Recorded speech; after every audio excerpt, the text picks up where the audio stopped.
इतिहास अनेकांच्या संशोधनाचा विषय आहे। इतिहास अनेकांच्या प्रेरणेचा विषय आहे। इतिहास अनेकांच्या अभिमानाचा विषय आहे। इतिहास अनेकांच्या स्वाभिमानाचा विषय आहे। इतिहास अनेकांच्या घडण्याचा आणि घडवण्याचा विषय आहे। युगायुगातून एखादा युगपुरुष जन्माला येतो आणि तो युगायुगांना प्रेरणा देत राहतो। 350 वर्षापूर्वी असाच एक महामेरू या मातीमध्ये जन्माला आला। शहाजी राजांच्या पराक्रमाचा वारसा घेतलेला, शहाजी राजांनी स्थापित केलेलं स्वराज्य संवर्धित करणारा हा योद्धा पिढ्यानपिढ्या इथल्या साऱ्यांना प्रेरणा देत राहिला। खरं तर स्वराज्य उभा करणारे छत्रपती शिवाजी महाराज, पण त्यांच्या आई राजमाता जिजाऊ या विदर्भातल्या आणि त्यांचे पिताजी शहाजी राजे हे मराठवाड्यातले, म्हणजे विदर्भातली लेक येते आणि या मराठवाड्यातला पुत्र उभा राहतो आणि त्यांच्या जाणीवेतनं राजा शिवाजी माझ्या महाराष्ट्रावर सुखाचं छत्र उभा करतो। ही सगळ्यात महत्वाची गोष्ट आहे। म्हणजे स्वराज्य संस्थापक म्हणून शहाजी राजांचा उल्लेख होतो, म्हणजे या स्वराज्य संस्थापनामध्ये मराठवाड्याचंच नाव घ्यावं लागतं। ही सगळ्यात महत्वाची गोष्ट आहे। म्हणजे स्वराज्य संस्था करणारे आपण माणसं इथले आहात, ही सगळ्यात महत्वाची गोष्ट आहे। खरं तर शहाजी राजांच्या सांगण्यावरनं मासाहेब जिजाऊ पुण्यात आल्या। उद्ध्वस्त झालेलं पुणे, भकास कंगाल झालेलं पुणे, रायारावांनी गाढवाचा नांगर ती टाकलेली, सगळी भूमी उजाड करून टाकलेली आणि त्याच भूमीत एक पहाड तेथे रोवलेली, तुटकीवान फुटकी कवडी तिला अटकवलेली आणि सांगितलेलं इथल्या रयतेला इथं वस्ती करणं शो, जो कोणी इथं वस्ती करत त्याचा निर्वंश होईल। आणि त्या भयानक रयत परागंदा झाली। आजूबाजूच्या गावांमध्ये कशी बशी जीव मुठीत घेऊन जगायला लागली। जगण्यासाठी मरायचं आणि मरण्यासाठी जगायचं एवढाच त्यांच्या आयुष्याचा अभ्यास झाला। अशा पुण्यात आल्यात मासाहेब। राज्य करायचंय, जहागिरी चालवायची, पण राज्य करावं कुणावर, जहागिरी चालवावी कोणावर? अरे होतं कोण? इथल्या दगडधंद्यावर? अरे माणसं होती तरी कुठं? गावात परागंदा। मासाहेबांनी त्या परागंदा लोकांना घातली साथ, या परत या गावात। तसं रयतेने विचारलं, कोणाच्या भरोशावर? आणि कडाडल्या मासाहेब, तुमच्या शिवबाराजांच्या भरोशावर। या राजे समर्थ आहेत। तेव्हाच रयतेने बोट दाखवलं त्या रोवलेल्या पहाडीकडे। कसं यावं इथं आलं तर आमचा निर्वंश होईल। तसेच सरतीशी मासाहेब झाल्या पुढं ती जमिनीतली पार उचकटली, अंधश्रद्धेचं बळ झुगारलं आणि सांगितलं इथल्या रयतेला, मी राहीन इथं, उद्या माझा झाला निर्वंश तरी। आणि मासाहेब तिथे राहायला लागल्या। काही दिवसांनी रयतेलाही वाटलं, मासाहेब राहते तिथं, आपण का नाही? गावं कुजबुजू लागली, रयत गावात परतू लागली। राहायला तर मिळालं, घरं तर मिळाली, राहायला तर मिळालं, पण खावं काय, प्यावं काय, शेती करावी तर पेरावं काय, काय आहे आपल्याकडे? आणि तेव्हा माझ्या महाराष्ट्रात सहकारी संस्था उभा राहिली। या सहकारी संस्थेचं नाव होतं स्वराज्य आणि या सहकारी संस्थेच्या संस्थापिका होत्या मासाहेब जिजाऊ। आणि त्या स्वराज्य नावाच्या संस्थेतून शेतकऱ्यांना बियाणे दिली, शेतं दिली, बैलजोड्या दिल्या आणि रानात शेतकरी गेला, पिकं झाली, पेरणी झाली, पिकंही आली, मोठ्या सारख्या दाण्याची कणसही लगडली आणि तेवढ्यात आजूबाजूच्या गावांमधली जनावरं यायला लागली, उभ्या पिकात हैदोस घालायला लागली, सगळ्या पिकांची नासाडी करायला लागली आणि मासाहेब शेतकरी हवालदिल झाला। धावत मासाहेबांकडे गेला, सांगता झाला, मासा पिकं तर झाली, पेरणी तर आली, मोत्यासारख्या दाण्याची कणसही लगडली, पण मासा जनावर येतात, उभ्या पिकात हैदोस घालतात, सगळं पीक पायाखाली तुडवतात, पिकांची नासाडी करतात, काहीतरी करा मासाहेब, काहीतरी करा। आणि तेव्हा मासाहेबांच्या डोक्यातनं एक युक्ती बाहेर पडली। मासाहेबांनी आजूबाजूच्या गावांमध्ये दवंडी दिली, जो कोणी पिकांमध्ये हैदोस घालणाऱ्या जनावरांची शिकार करल त्याला सोन्याचं कड दिलं जाईल। घराघरातली तदेबान जिगरबाज पोरं घराच्या बाहेर पडू लागली, रातोरात पिकाभोवती पहारा करायला लागली, जनावरांवर त्यांच्या चपलांनीशी झेप मारायला लागली, शेपटी तोडायला लागली आणि दाखवायला मासाहेबांकडे घेऊन यायला लागली, सोन्याचं कड मिळवायला लागली। एके दिवशी लाल महाल शांत निद्रिस्त झालेला होता।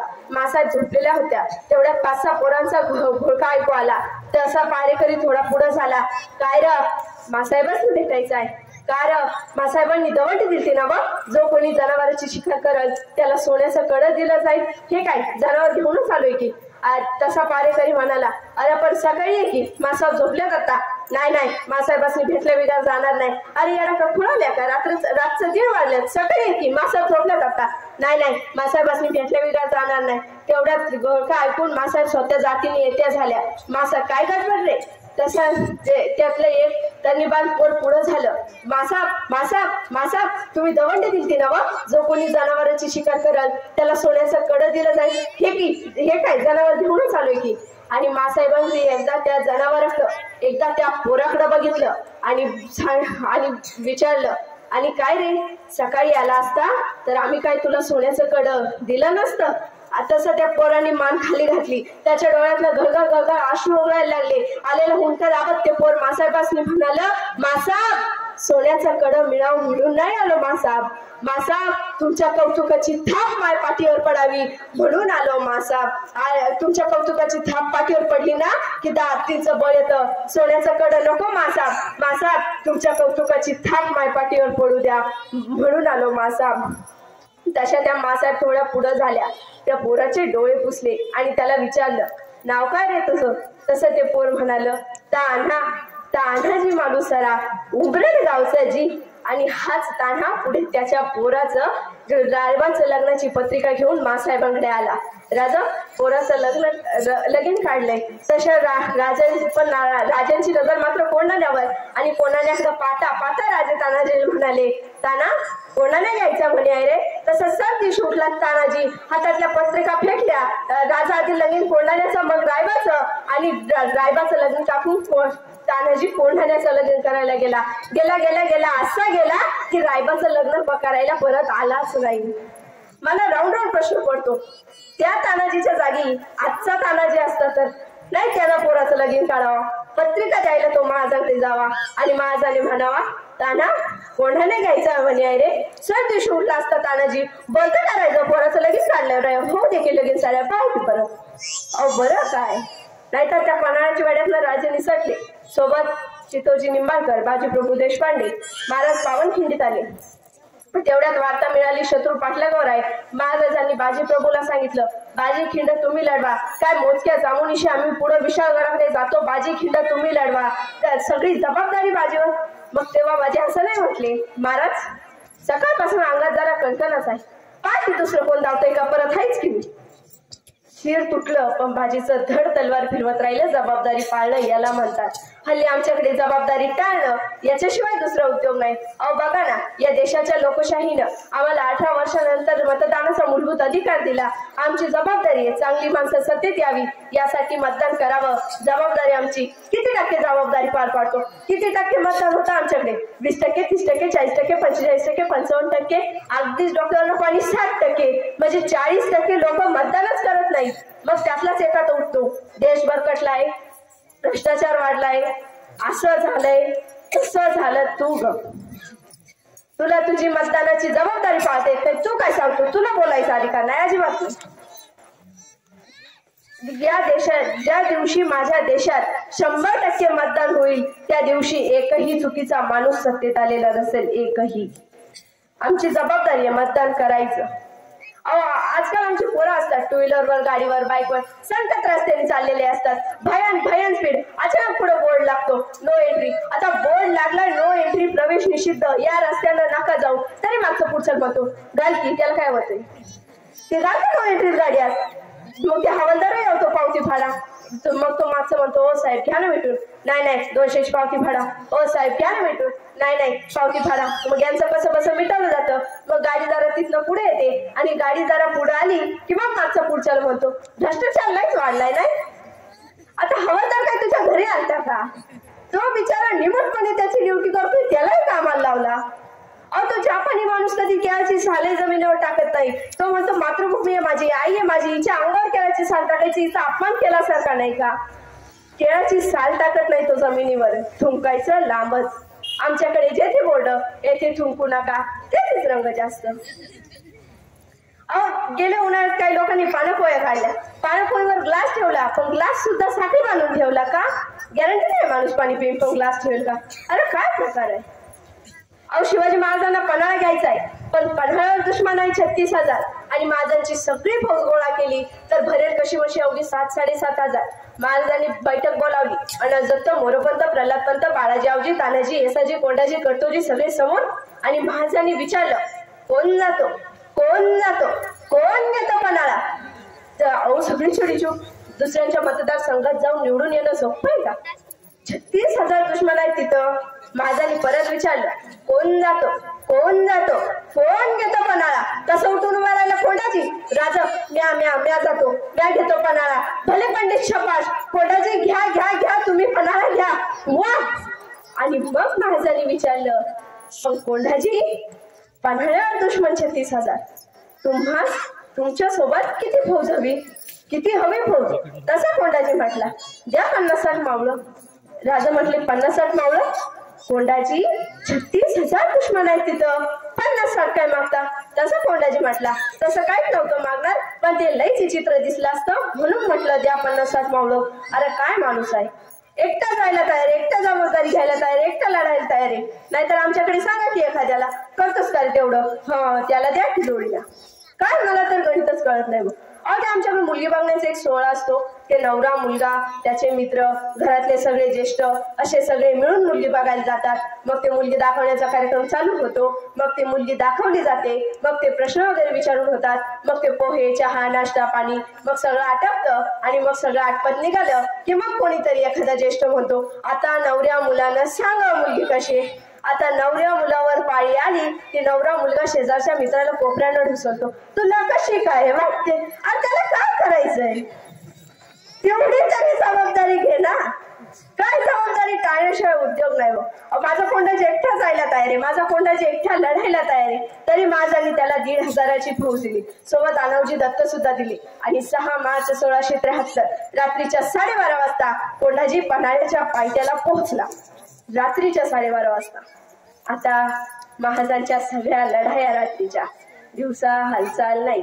कोणाला घेतला रात्री, कोणाला घेतला रात्री. महाराजांच्या निम्म्याच्या वर लढाया अमावस्येच्या रात्री. दिवस शुभ आहे का, शुभ प्रकार नाही, ते आले आमच्याकडे फेडवायला. आमच्या घरातला करता माणूस कामाला बाहेर पडतो, 5-6 पावलं जातो, 7व्या मिनिटाला परत घरात येतो. बायको विचारते, काय झालं? मांजर अडवं गेलं. मला राऊंड प्रश्न पडतो, त्या मांजराला काय वाटत असेल की हे आडवं गेलं? रात्रीच्या 12:30 वाजता आलाय कोंडाजी. महाराजांनी 1,500ची फौज दिली. मग किमान दिलेल्या 1,500 फौजेचा तरी वापर करावा का नाही? त्यांनी अनाज दत्तांना सांगितलं, अवघे 60 गडी माझ्या संगतीला द्या, बाकीचे इथंच पायथ्याला पाहून उभा करा, पण प्रत्येकाच्या हातात 4-4, 5-5 मशाली द्या. अनाज दत्त म्हणले, ठीक आहे. सगळी माणसं पायथ्याला पाहून उभा केली. प्रत्येकाच्या हातात 4-4, 5-5 मशाली दिल्या. आणि अवघे 60 गडी घेऊन कोंडाजी गडाच्या मागच्या बाजूला गेला. हे गडा हेला दोर फेकला. मराठे सरसर वर चालले. वरच्या पेंगुलेल पहारे करी सपासप कापून काढले. हक्काम कच्चा लढवली. आक्रोश आरोळ्या फिरकवल्या. रक्ताच्या चिरकांड्या, मृदांच्या आणि प्रेतांच्या यात्रांचा हल्ला उडाला. तोपर्यंत कोंडाजी बेफान पळत सुटला. थेट किल्लेदाराच्या महालात. किल्लेदार जागा व्हायच्या आधी त्याच्या छाताडावर पाय दिला आणि कोंडाजी कडाडला. गडाच्या जाव्याने त्या किल्लेदारला सुचेना, तो इथे ते खाली बघूच नको. खाली माझा 50,000चं सैन्य आहे. त्या किल्लेदारांनी नुसतं मानवर करून खाली बघितलं. ते खाली 4-4, 5-5 मशाली घेतलेली. त्याला वाटलं खरंच 50,000 आहे. दिला चाव्या काढून. सकाळी कळलं 1,500 होती. करतो काय? राजकारण हे दंडाच्या बळावर आणि मनाच्या चांगुलपणावर करता येत नाही. ते बुद्धीच्या कसरतीवरच करावं लागतं. आणि महाराजांचं सारं राजकारण हे बुद्धीच्या कसरतीवर आहे. नाहीतर बघा ना, पन्हाळ्यावर दुश्मन आहे 36,000. महाराजांची सगळी फौज गोळा केली तर भरेल कशी मशी अवघी 7-7,500. मग महाराज असं नाही म्हटले त्यांची 36,000 आहे, आपली 7,000 आहे. बघू पुढच्या पंचवार्षिकला 20,000 करून मग करू हालचाल. जेवढं आहे तेवढं कारण सांगणं प्रकार नाही. हे सगळ्यात मोठं शिवचरित्राचं वैशिष्ट्य आहे, सगळ्यात महत्वाचं. आणखी महाराजांच्या यशाचं कारण, तुम्ही काम किती करता याला महत्व नाही, तुम्ही काम कसं करता हेही महत्वाचं नाही, तुम्ही तुमच्या कामाचं नियोजन किती करता याला फार महत्व आहे. 50 वर्षाचं आयुष्य महाराजांचं, पण या 50 वर्षाच्या आयुष्यात अशी एकही घटना नाही, असा एकही प्रसंग नाही की ज्याचं महाराजांनी नियोजन केलं नाही. अहो ते जाऊ द्या, आईच्या गर्भात असतानाच ज्याच्या आयुष्याचं नियोजन ठरलंय असं जर कोणी महापुरुष या सृष्टीत जन्माला आला असेल तर छत्रपती शिवाजी महाराजांशिवाय दुसरं नाव नाही. ही सगळ्यात मोठी वस्तुस्थिती आहे. जन्माला यायच्या आधीच ठरलंय हो काय करायचंय जन्माला येऊ. अहो जन्मालाच काय यायचंय तेच ठरलंय. 50 वर्षाचं आयुष्य आहे, काही घटना नाहीये, काही प्रसंग नाही की ज्याचं महाराजांनी नियोजन केलं नाही. अहो ते महाराजांच्या आयुष्यातील एक आणि एकमेव घटना ज्याचं महाराजांनी नियोजन केलं नव्हतं ती म्हणजे त्यांचा मृत्यू. फक्त त्याचंच नियोजन नव्हतं. एक साधी गोष्ट सांगते. 10 नोव्हेंबर 1659 महाराजांनी अफजल खानाचा कोथळा बाहेर काढला. अफजल खानाचा कोथळा बाहेर काढायला महाराजांना फक्त 2 मिनिटं लागली. पण या 2 यशस्वी मिनिटांसाठी महाराजांनी तब्बल 1 वर्ष नियोजन केलेलं होतं. तब्बल 1 वर्ष. शिवाजीला जिंदा मुर्दा पेश करतो अशी कसम खाऊन विजापुरातून अफजल खान 40,000 फौजेनिशी निघाला आणि महाराजांच्या नियोजनाला आरंभ झाला. महाराजांनी हस्तकांतर्फे अफजल खानाचा हत्ती विष देऊन मारला. हत्ती कसा मेला हे खानाला कळालं नाही, पण हत्ती मेला हे खरं. तत्कालीन काळात स्वारीवर निघालेल्या सरदाराचा हत्ती मरणं म्हणजे प्रचंड मोठा अपशकुन. हत्ती मेला तसं त्याच्या सैनिकांचं मासिक खर्चीकरण झालं. संपलं, आता संपलं. हत्ती मेला, संपलं. अहो त्याच्या सैनिकांचंच काय, ते स्वतः अफजल खानाचंही मानसिक खर्चीकरण इतकं झालं की येता येता त्याने आपल्या 60च्या 60 बायकांच्या गर्दनी छाटल्या, त्यांचे मुर्दे पाडले आणि मग पुढे निघाला. का? परत येऊ का नाही खात्री नाही. रणात जिंकायचंय ना, शत्रूला आधी मनात पराभूत करावं लागतं. महाराजांनी अफजल खानाचा पहिला पराभव मनात केला, मग रण सोपं गेलं. खान निघाला. कसंही करून महाराजांनी उघड्या मैदानात यावं यासाठी चाली प्रतिचाली टाकत राहिला. पण दुश्मनाच्या चालीत आपण अडकणं म्हणजे पराभूत होणं. आपण दुश्मनाच्या नाही, दुश्मन आपल्या चालीत अडकला पाहिजे. नियोजन असं करावं. महाराजांनी नेमकं तसं नियोजन केलं आणि खान महाराजांच्या नियोजनात अडकला. महाराजांनी जाणीवपूर्वक प्रतापगड निवडला. आता प्रतापगडच का? शेजारी महाबळेश्वर आहे म्हणून नाही हो. निकट आहे, घंदाट आहे, झाडं झुडपांचा आहे, किर्रकडे कापऱ्यांचा. दिवसा ढवळ्या सूर्याची किरण जिथं पोहोचत नाही, माणसाची बात तर सोडा, पाखरही जिथं भिकत नाही, असा निबिड आणि भयान प्रतापगड. राजे त्या प्रतापगडावर पोहोचले. खान परत चावताळा. राजांनी बाहेर पडावं म्हणून धडपडत राहिला, पण अशक्य. महाराजांनी म्हणून प्रतापगड निवडला. वाईच्या पसरणीच्या घाटात खानाचं 40,000चं सैन्य पसरणीच्या घाटात पसरलं आणि महाराजांनी आपल्या सरदारांना सांगितलं, आपलं सैन्य गोळा करा. खान 40,000 फौजेनिशी येतोय, आपलं सैन्य गोळा करा. आणि मराठे कामाला लागले. रानावनातलं डोंगर दऱ्यातलं सैन्य गोळा झालं. तानानं उभं केलं आणि महाराजांनी विचारलं, तान्हा किती झाले फौज? ताना म्हणाला 7,500. 7,500?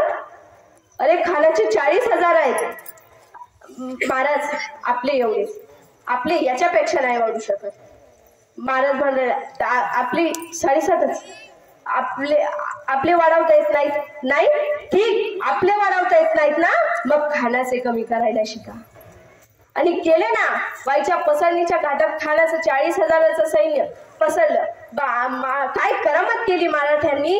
खानाचं 40,000पैकी 20,000 उठलंच नाही. 20,000च उठलं.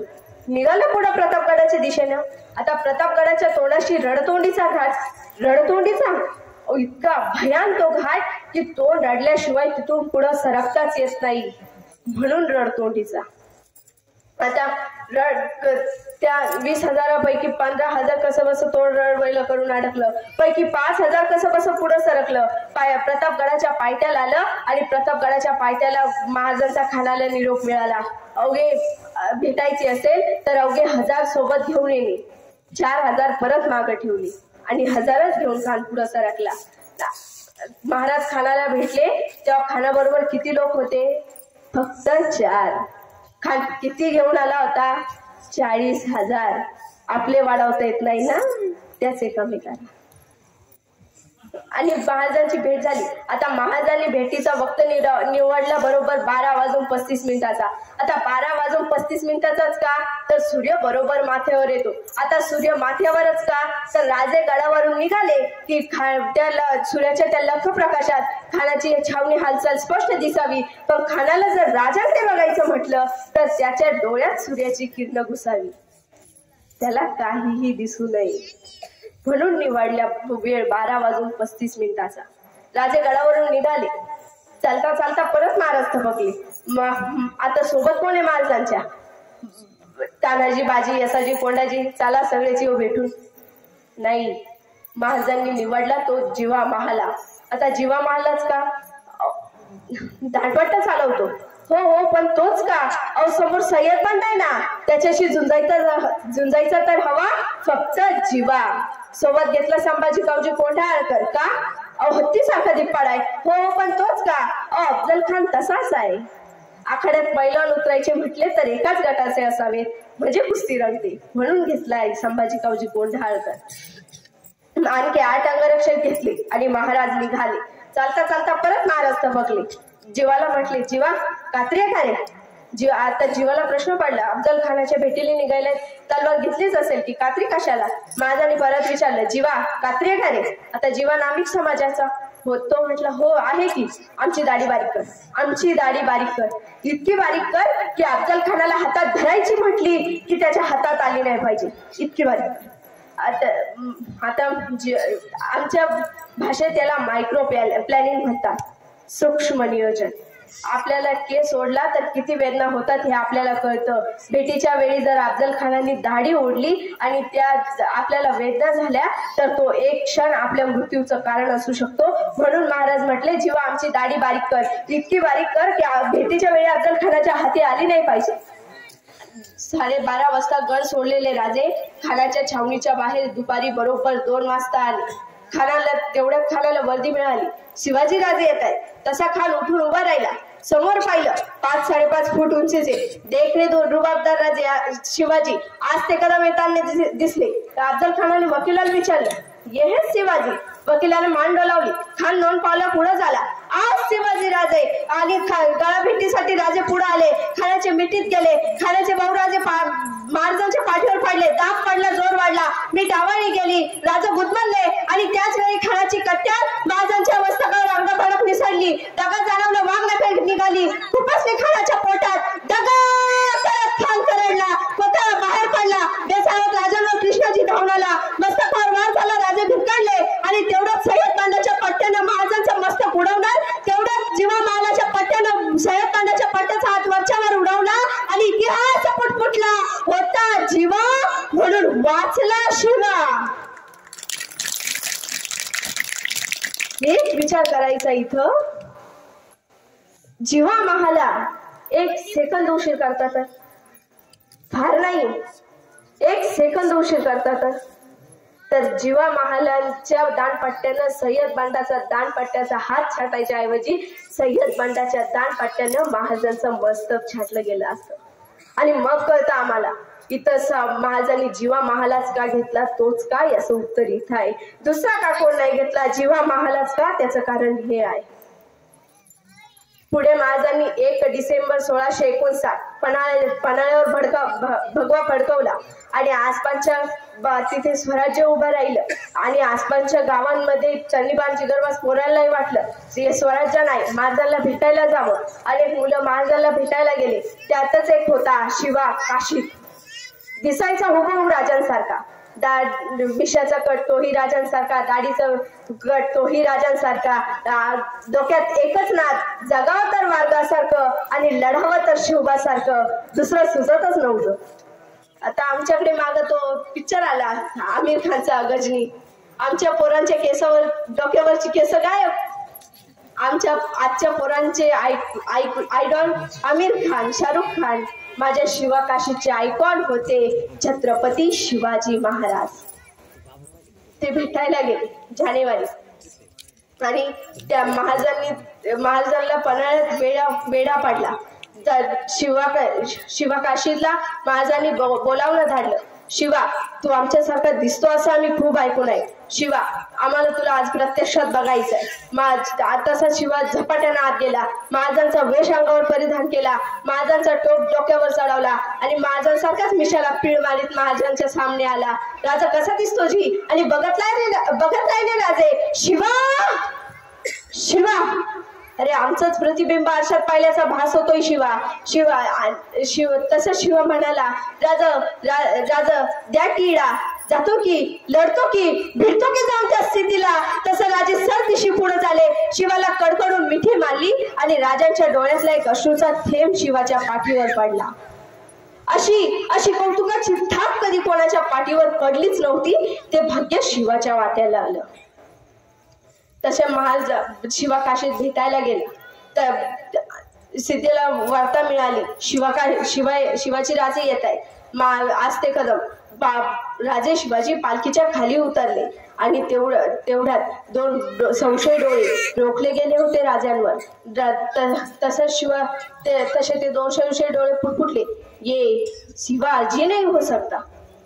तशी ज्ञाना तलवार लखलखली, सबदिशी चालली. रक्ताची चिरकांडी यात्रेचा कल्लोळ उडाला आणि अखेर संशय आली गर्दनीवर. आणि सिद्धी विचारता झाला, सच बता तू आहेस शिवाजी? आणि कडाडला शिवा, अरे हा मैं हूँ शिवाजी. मग मात्र सिद्धी वळाला त्या दोन संशय डोळ्याकडे.